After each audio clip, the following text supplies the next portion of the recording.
Že vso oddajo nad mano gori cel kup luči, da sem se kar spotila. Ja, potenje je za marsikoga neprijetna nadloga. Raziskala sem, zakaj se sploh potimo. Prva stvar, ki mi pade na pamet pri potenju, je športna, ker takrat največ švicam. Šport.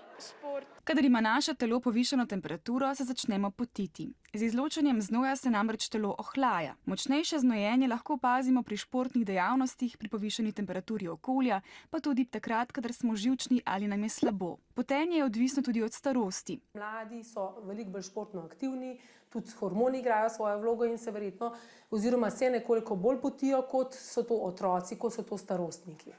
Telesna tekočina, ki jo izločamo s potenjem, je mešanica vode, soli in nekaterih drugih snovi. Človeški znoj nastaja v kožnih žlezah, ki se na površini kože odprejo v pore in skozi katere pronica pot. Skozi pore pa se na kožo izločajo tudi izločki druge vrste žlez, ki jih imamo na primer pod pazduho. To so beljakovine in maščobne kisline, ki se pričnejo močneje izločati pod vplivom hormonov, na primer v puberteti.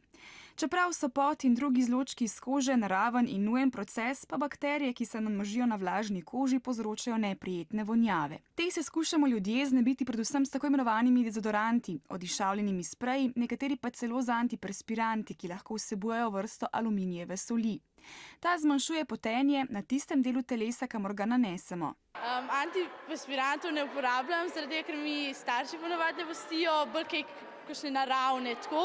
Ja, uporabljam ta dezodorant. Deodorant izberem, koliko zakrije to mokroton, pa ki ne motijo moje kože. V primeru, da je zdrava koža, da je zdrav otrok, mladostnik, to ni nič škodljivega, bomo rekli. Tisti, ki imate občutljivejšo kožo, pa se lahko uporabile teh posvetujete zdravnikom.